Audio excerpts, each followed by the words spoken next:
আপনাদের দীর্ঘদিনের জোট এবং যুগপৎ নেতা যুগপৎ আন্দোলনের সঙ্গে জামায়াতের সঙ্গে আগের সখ্য আর আপনাদের নাই। অন্তর্বর্তী সরকারের সঙ্গে তাদের ঘনিষ্ঠতা নিয়ে বিএনপি শীর্ষ পর্যায় থেকেও এক ধরনের বিরক্তি আমরা দেখেছি। সরকারি প্রতিষ্ঠান বিশ্ববিদ্যালয়ে বিভিন্ন নিয়োগের ক্ষেত্রে জামায়াত আপনাদের থেকে একটু এগিয়ে থাকছে বলে মনে হয়। আপনার কাছে কি মনে হয় যে এই সরকার আসলে জামায়াতকে আপনাদের থেকে বেশি গুরুত্ব দিচ্ছে, বা এই সরকার একটু চাচ্ছে যে জামায়াত ক্ষমতায় আসুক, আপনাদের থেকে বেশি গুরুত্ব পাক? আসলে আমরা এইগুলা মোটেও মনে করি না, কারণ আমরা কি করছি কি করব এটা হলো আমাদের নেক্সট স্টেপ। আর আপনি যেটা বলছেন জামাতের সঙ্গে আমরা এখানে কোনো একটা আলাদা কম্পিটিশন গড়ে তুলছি না। জামাতের একটা আদর্শ ভিত্তিক রাজনীতি আছে, আমাদের বিএনপির একটা আদর্শ ভিত্তিক রাজনীতি, যার যার রাজনীতি শেষে করছে। শুধু দেখুন যে আমরা যে রাজপথে যে আন্দোলন করেছি সে আন্দোলনের মধ্যে জামাত তাদের ভূমিকা ছিল, আমাদের ভূমিকা ছিল, এবং যুগপৎ আন্দোলন করতে গিয়ে অনেক রাজনৈতিক দল তারা তাদের ভূমিকা পালন করেছে। সুতরাং যার যার রাজনীতি যার যার আদর্শ ভিত্তিক। সুতরাং এখানে কারোর সঙ্গে আমরা কারোর একেবারে বৈরিতা নিয়ে আমরা সেখানে এখনই কম্পিটিশনে চলে যেতে হবে, সেখানে মারামারি হানাহানি সেই দিকে আমরা জাতিকে নিয়ে যাওয়ার জন্য কোনোভাবেই পক্ষপাত করছি না, বা পক্ষপাতমূলক আচরণও আমাদের মধ্যে নাই।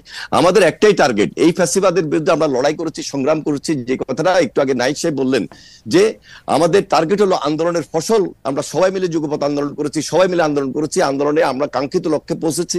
এখন আমাদের দেশ গঠন আন্দোলন, দেশটাকে সুন্দর করব, ভবিষ্যৎ বাংলাদেশ কিভাবে হবে সেটার জন্য আমাদের করণীয় কি হওয়া উচিত সেটা আমরা বিবেচনা করছি, সেই ধাপে আমরা কাজ করছি। এবং আমাদের পার্টি আমরা সবচেয়ে বেশি, আপনারা লক্ষ্য করেছেন যে এই সরকারকে সহযোগিতা করার জন্য এবং ভবিষ্যৎ বাংলাদেশ গড়ে তোলার জন্য আমরা সেই কাজটুকু করছি ইনশাআল্লাহ। কিন্তু আপনারা কি এটা ফিল করতেছেন যে সরকারের সাথে আপনাদের সম্পর্ক থেকে জামায়াতের সম্পর্ক একটু বেশি গভীর? বিশ্ববিদ্যালয়গুলিতে নিয়োগের ক্ষেত্রে কি পয়েন্ট পজিশনগুলিতে মানে পিটিভি থেকে শুরু করে বিশ্ববিদ্যালয় সব জায়গায় আপনারা নাই, মুখ্য নয়, জামায়াত ইসলামী আছে, মুখ্য নয় তারা।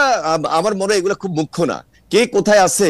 কথা হলো যে অ্যান্টি আওয়ামী লীগ, রাইট, যেখানে অ্যান্টি আওয়ামী লীগ সেখানে এই যে হ্যাঁ যেখানে অ্যান্টি আওয়ামী লীগ আজকে যারা দেশের বাবুর্তি ক্ষুণ্ণ করেছে, দেশকে ধ্বংস করে দিয়েছে, তাদের বিরুদ্ধে এই জাতি ঐক্যবদ্ধভাবে লড়াই করেছে, সংগ্রাম করেছে, এবং ভবিষ্যতে এই দেশটাকে আমরা সুন্দর বাংলাদেশ গড়ার জন্য সবার সহযোগিতা কামনা করছি এবং সবাই নিয়ে আমরা। কিন্তু আপনারা চান না এনিভাই প্ল্যাটফর্মটার নেতৃত্বে বিএনপি থাকুক? এই প্ল্যাটফর্মটার নেতৃত্বে কখনো নাহিদ ইসলামকে, কখনো নাহিদ ইসলামকে, কখনো শফিকুর রহমানকে দেখা যাচ্ছে। এটা আপনাদের জন্য একটু বেদনাদায়ক কাজ করি, একটু বেদনাদায়ক। কখনো ছাত্ররা, কখনো জামায়াত। বিএনপির পলিটিক্স, খালেদা জিয়ার নেতৃত্ব, তারেক রহমানের নেতৃত্ব যদি সবার সামনে খুব স্পষ্টভাবে সবাইকে আকৃষ্ট করতে পারে তাহলে অবশ্যই আমাদের নেতৃত্ব জনগণ বসাবে। কিন্তু এই সরকার পতনে তো তারেক রহমানের ভূমিকা জিরো, কেউ কেউ বলছেন। তারেক রহমান যদি না এখন তো আপনি বললেন, আর কেউ কেউ বলছে হয়তো আপনাকে বলেছেন, কিন্তু আমাদেরকে বলেন নাই। বরং এই কথা বলেছেন যে তারেক রহমান বিদেশে বসেও,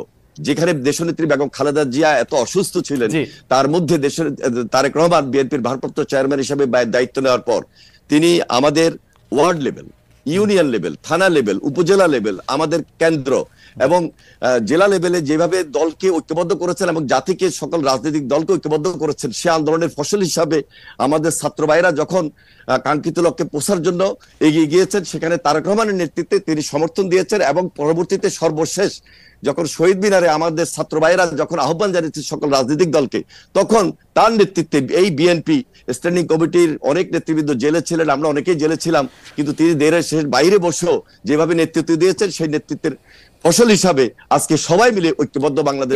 আপনাকে ধন্যবাদ।